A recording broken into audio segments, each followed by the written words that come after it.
Greetings from beautiful downtown London, England. My name is Kim Emmerson.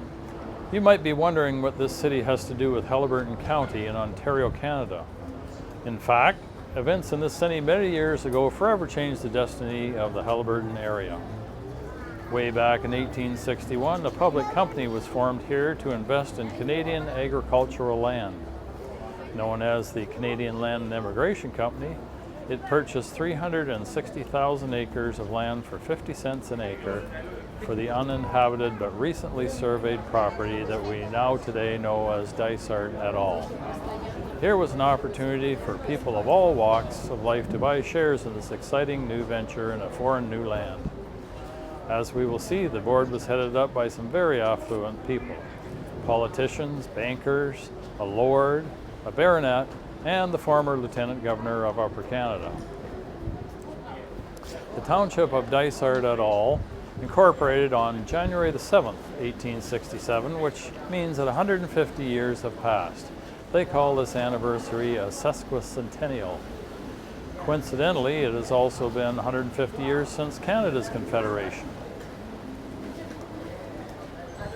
Our federal government has come up with a logo to recognize this historic landmark as shown here. The logo consists of a series of diamonds arranged in the shape of our iconic maple leaf. The 13 points represent our provinces and territories. Not to be outdone, Dysart's 150th committee has come up with a logo too. Designed by local graphic artist designer Darby Bailey, the logo represents not only our logging heritage, but our modern day appreciation of our beautiful forests. And if you're really bored, you can probably count 150 growth rings. Well done. So happy birthday, everyone. It's time to be proud of your heritage and have a little bit of fun with history. Well, this downtown London street is known as Bishopsgate Street, and this church here is known as Great St. Helens. There actually was a gate on Bishopsgate Street when a wall surrounded London in Roman times. This neighborhood is located adjacent to the banking district, and it continues to be a busy center for commerce. This is significant because here was the location of the Canadian Land and Immigration's office. Here, staff looked after the administration of company affairs. The company had lofty objectives. Their mission was to survey the lands, promote cultivation, provide loans for settlers, build roads, churches, schools, facilitate a railway, a telegraph service, and generally promote immigration from the British Isles. Board meetings for the company moved around this neighborhood, but basically centered around this district. However, when Dysart et al. Formed in 1867, 150 years ago, this company was faced with the burden of paying the majority of the township's taxes, and unfortunately, land sales were not living up to expectations.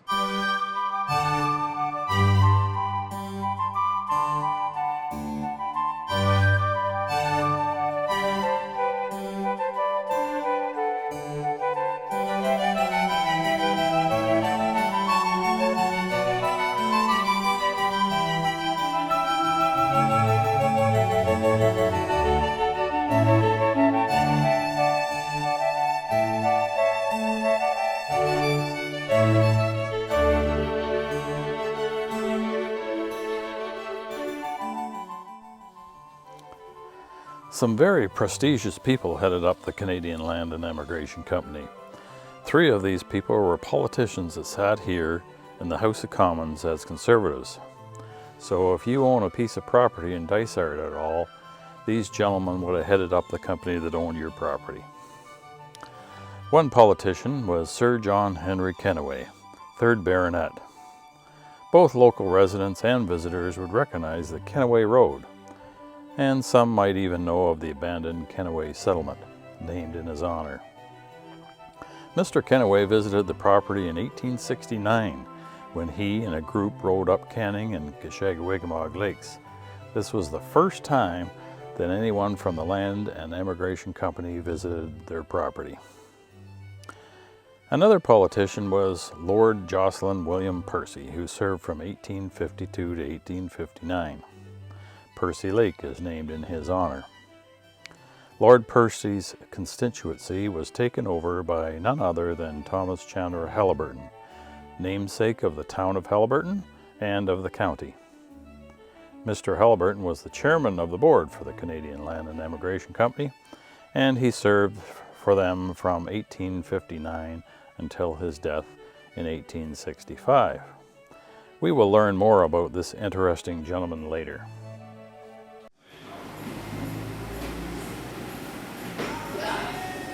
Okay. Okay, tell me when to go. It's good to go. Happy birthday, Dysart. Happy 150th. Oh, okay. Happy 100. Sorry. Happy 100. Go your hot bother now. Okay. Happy 150th, Dysart. All right.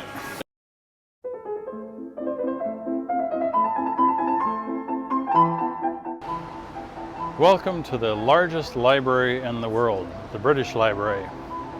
Visitors here can find 380 miles of shelving hosting 150 million documents, including things like the Magna Carta, Leonardo da Vinci's notebooks, classical music manuscripts from Mozart and Beethoven, and even lyrics from the Beatles. One of the original documents found inside pertains to the Canadian Land and Emigration Company. This 1863 flyer encourages British subjects to emigrate to Canada, and that destination in Canada is Dysart at all. The detailed document boasts of great agricultural opportunities and a climate suitable for cattle and sheep, all based on the original observations of the surveyors. A grandiose statement considering that no settlers had even arrived until a year later. And it was actually 6 years later that anyone from the land company actually came to the area to see for themselves. In another document, the writer proclaims that with a little knowledge and a good deal of industry and determination, a man need not fail to make a good living in the company's territory, and in a few years attain to a competence and in many instances a position that he could not hope for in England. Good morning and welcome to Her Majesty's Royal Palace and Fortress, the Tower of London. Happy 150th birthday, Dysart, and may most of you eventually make your way here to the Tower of London. It's an absolute pleasure. Hi, we are at the entrance of Tower 42, the second highest skyscraper in the City of London and the former site of Gresham House and the London Tavern. During the 1860s to the late 1880s, many board meetings of the Canadian Land and Emigration Company were held at this location. This is where important decisions were made. For example, in 1868, the decision to hire surveyor Alexander Niven as a resident agent to sell land was made here. A timber contract with Moss & Boyd from Bob Cajun was drawn up here in 1869. Also, the expensive decision to provide funding for the new railway was also made here. Settlers started moving into Haliburton Village in 1864, and the company received their deed in 1865, and Dysart et al. Finally incorporated on January 7, 1867, a mere 6 months before the July 1st Confederation of the Dominion of Canada. In 1867, Dysart et al. Was host to 95 families consisting of 276 people. Curiously, there were only 3 horses in the area at the time. Sure-footed and hardy oxen were the main source of animal power, as shown in this early 1880 photo on the main street of Haliburton Village. So in less than 150 years, our society has gone from oxen to driverless cars and rovers on the surface of Mars. Today we are on a typical English street. However, this street is somewhat different because this street is called Haliburton Road. You guessed it, Haliburton Road was named after Thomas Chandler Haliburton, and his estate is about a block from here. We'll go there next. When Mr. Halliburton was alive, this street was an orchard, and Mr. Halliburton enjoyed maintaining it in his pastime. 10 years after his death, the local people here named the street in his honor. On the day of his funeral, the townspeople here closed their stores as a sign of respect to the prestigious inhabitant. It's a nice warm day here in England, and this wonderful Victorian estate is called Gordon House. This location was the home of Thomas Chandler Halliburton from 1856, when he married his second wife, Sarah Harriet William Owens, until his death in 1865. This is a time period when he was a Conservative Member of Parliament. Gordon House is located in the town of Ilsworth, which is just west of London on a bend of the River Thames.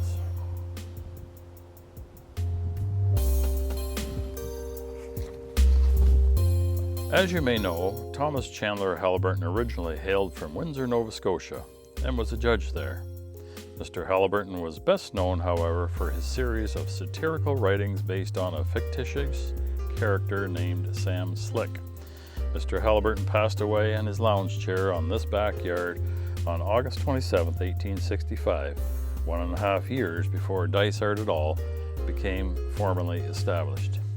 Thomas Chandler Halliburton had a large part in negotiating the purchase of the Halliburton acreage on behalf of the land company, and he would visit Toronto on summer recesses to attend to these matters. Just up the street from Gordon House in Ilsworth is the burial place of Thomas Chandler Halliburton and his wife Sarah Harriet Williams Owens. In the background, you can see the beautiful and historical All Saints Church.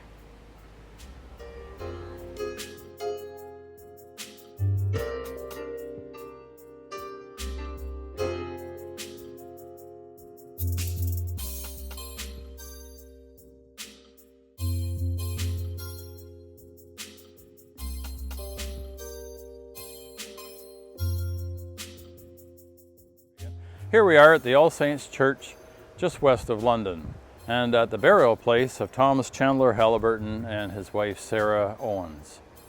Sarah Owens, coincidentally, grew up to Charles Darwin and was an advocate in his later years of his new theories that he was trying to promote to dissenting scholars. Mr. Halliburton died at age 68 and unfortunately never set foot in Halliburton County. The Canadian Land and Immigration Company wound up in 1889. By the end of their tenure, they had only sold 1/12 of the land in Dysart et al. Unfortunately, most of the investors in the scheme wound up losing their money. Here we are in Ilsworth at the library of all places. In a real old book, they say that there's a bust of Thomas Chandler Halliburton in this building, so we're going to go in to find out.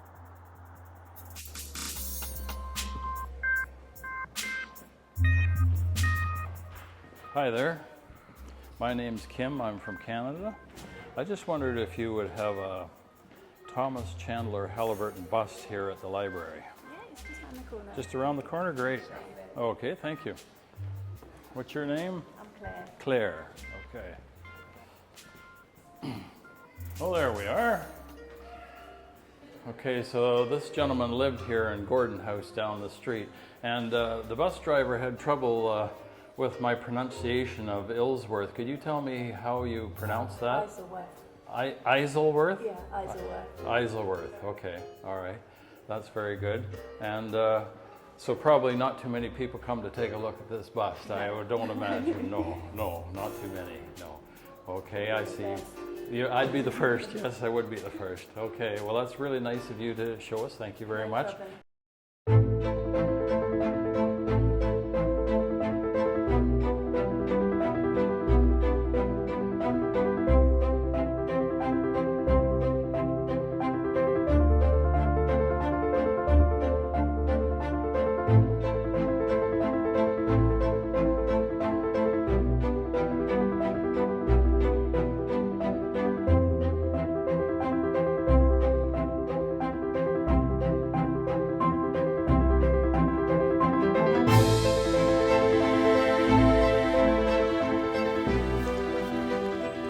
Downton Abbey fans will recognize this beautiful estate named Highclere Castle.